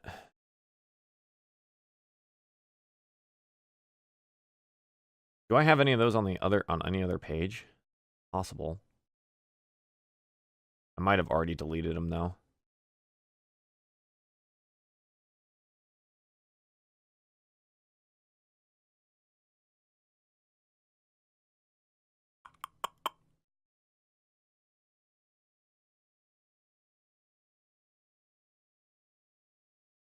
Don't I have fire of some kind? Don't? So weird. The one word, fireball? Yeah, magic fireball. Duh. There we go. Cool.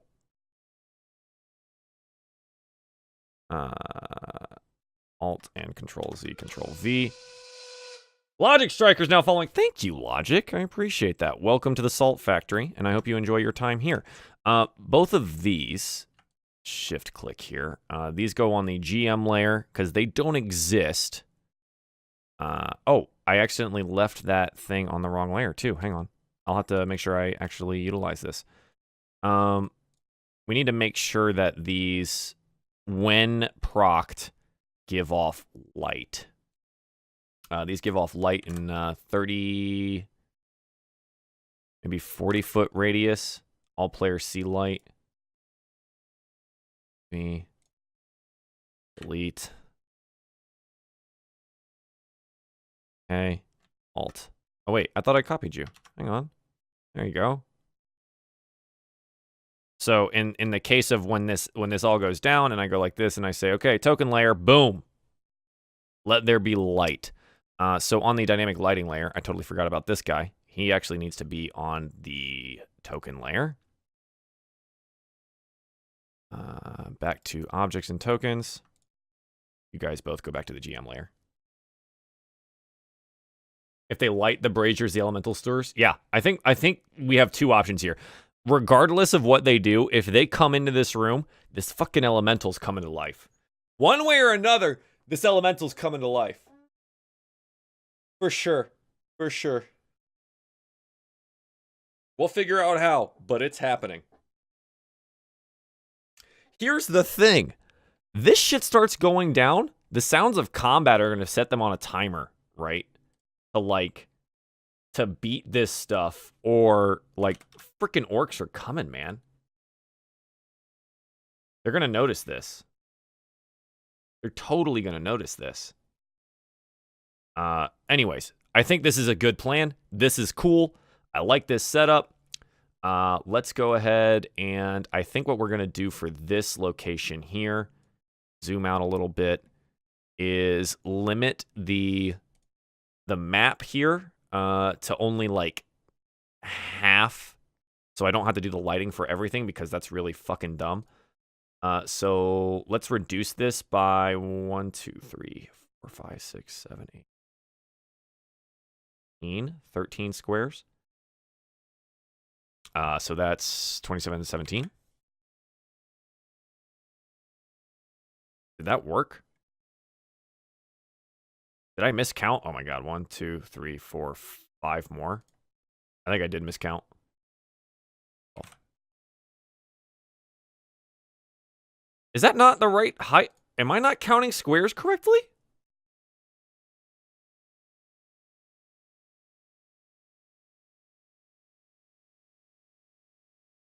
What is going on?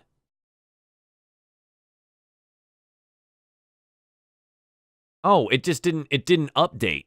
It just didn't update. Oh my god. Oh, that's so frustrating. Okay, we're good. We're fine. So I'll have to finish the lighting for this. We'll let them know that, like, there's a southward direction as well, but we're just going to not utilize that for the time being. Just if they take this fight, right? Like, that's the whole point. Do they take this fight? Okay. This is basically when they're wandering around through this area.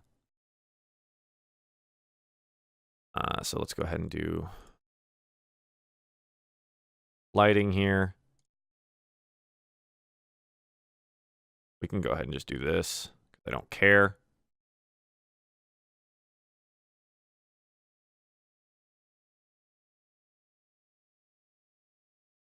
They'll see the spaces there, but screw it. We'll just be like, yeah, there's a door there. It's fine. I don't want to have to mock up literally every door. That's such a pain in the butt. It's fine for smaller maps, but, like, on bigger maps, no thanks.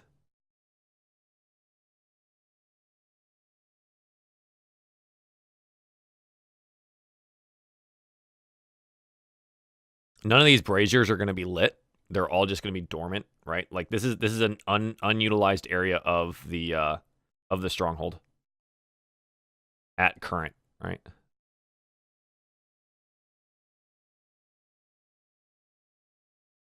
Get over there. Nice.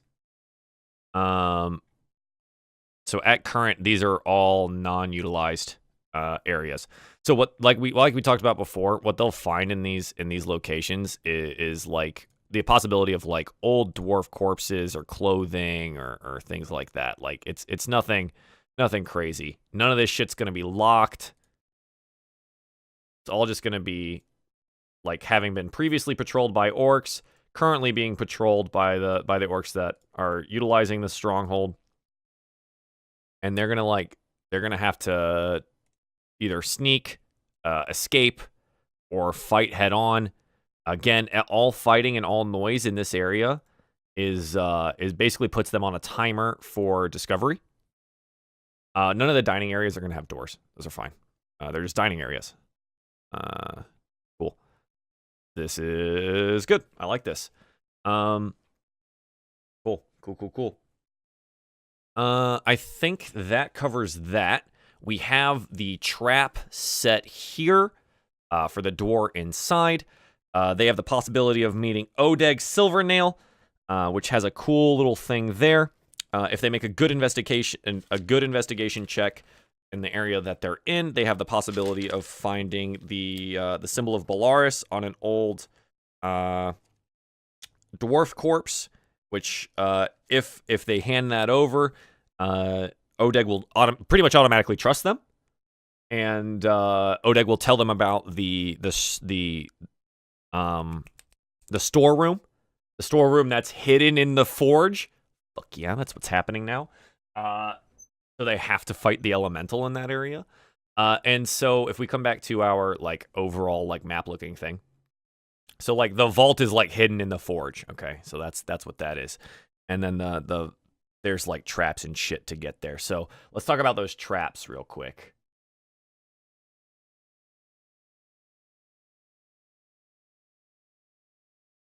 What's like hella dangerous shit? Arrow trap, that's pretty good. Fire spray, oh, that's dwarven as fuck. All right, so there's going to be like an arrow trap and a fire trap. Right? Arrow trap. Which is a DC 10 to find. Basically, they're going to see like a hole, like holes in the wall and like a pressure plate or something like that. 15 to disable.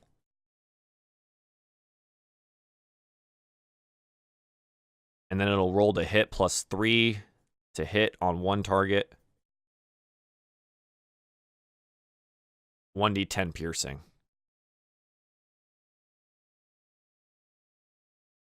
I think it'll be like a set of 3. X3. Right? And they'll be at different angles. The one pressure plate will set off like a bunch of different ones. And the fire spray, let's see. I kind of like this one. These are easy to find. Right? So Ignis is going to notice pretty much all of these. Fire spray, DC 10 to disable.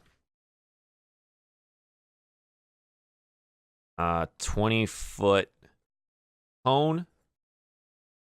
DC 16 save. 4d10 fire damage. Wow. We're going to make that 3d10. Because that will literally kill them. 3d10 fire. We want it to be a setback, not kill them.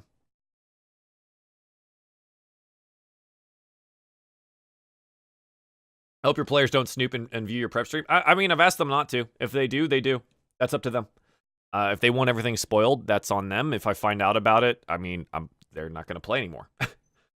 You'll just spam my Discord. You can take a look at it later. It's just a small amount of fire and fog paintings. You could already use those. Like, I got 100 of unused icons. Okay, cool. I'll take a look, Damien.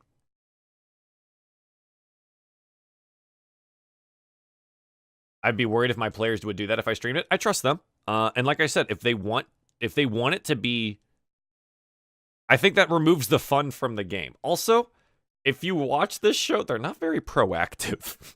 They don't ask a lot of questions, so them watching the prep stream would be a lot of effort.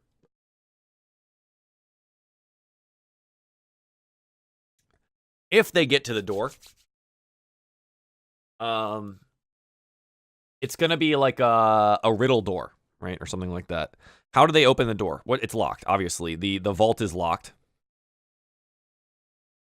But how is it locked? It's a big ass vault door, right? Add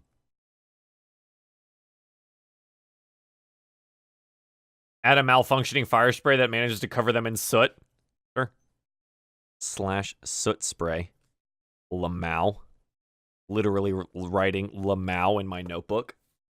It'll be your first time watching today, Kemma? Oh, cool. If you have any interest in the past stuff, go take a look at the YouTube. I mean, there's a bunch of episodes. But hey, I'm glad you'll be watching. So the vault is locked.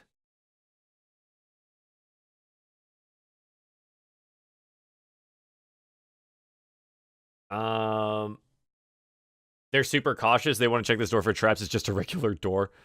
It's fine. Less prep for me, right? Mine are learning. They're learning to check things, which is what I want them to do.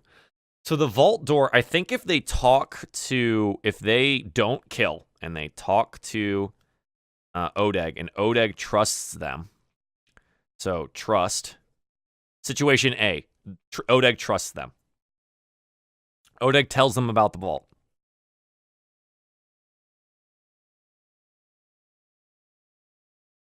Hidden in the forge. It's behind / under something. Let's call it the fire. Right? It's underneath it. So there's like a hidden door.